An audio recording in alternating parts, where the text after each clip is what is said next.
Hi, thank you for joining us today, Austin-Travis County EMS, for a discussion on child passenger safety.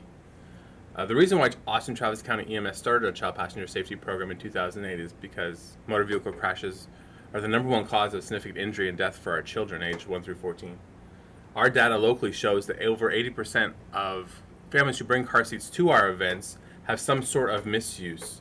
But when car seats are installed and used properly, they significantly reduce the risk of injury and death when involved in a crash. The Texas law states that any child under the age of 8, unless 4'9", must be in an appropriate restraint device. And the recommendation is that children under the age of 13 remain in the back seat. And that has to do with the force of airbags versus the average size of a 12-year-old. For children ages 2 through 5, we really want those children to be in a harnessed forward-facing car seat. These children have better head control because of muscle development, and that 5-point harness system is going to provide a greater surface area and thus distribution of crash forces if being involved in a crash. They really should stay in these harnesses until they outgrow either the weight or the height limits of that harnessed car seat. When you install those car seats, we really want to make sure the seatbelt is in a locked position so that the seat is locked pre-crash. As you can see in this video, which is done on as a test dummy with a frontal crash at 30 miles per hour with a fixed object, there's a lot of forces generated during a crash.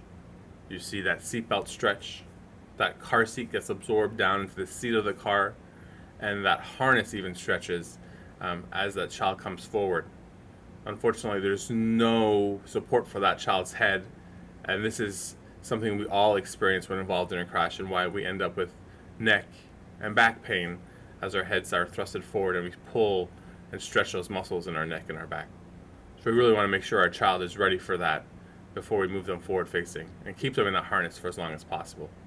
After the forward facing harness, we're going to go to booster seats. While the Texas law states that a child needs to be in a booster seat until age 8, best practice is really to keep them in that booster seat till 4'9". That booster seat's going to artificially lift them up, so thus resulting in a better fit in that seatbelt.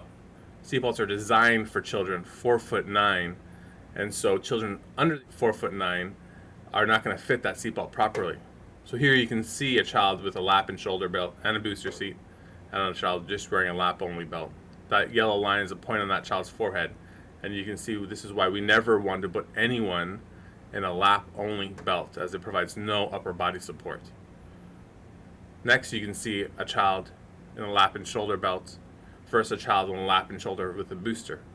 As previously stated, that booster lifts that child up, snugs them to that seatbelt so they engage it sooner, thus resulting in better distribution of those crash forces and that child remains safer.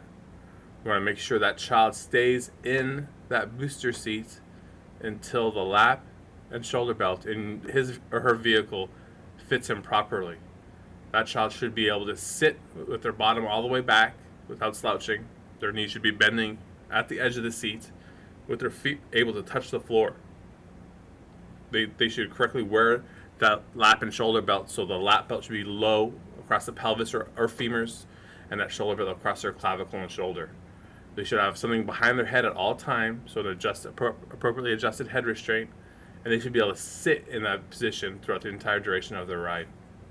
When we go back and look at harnesses for our forward-facing harness seat, that harness slot location needs to be at or just above that child's shoulder level.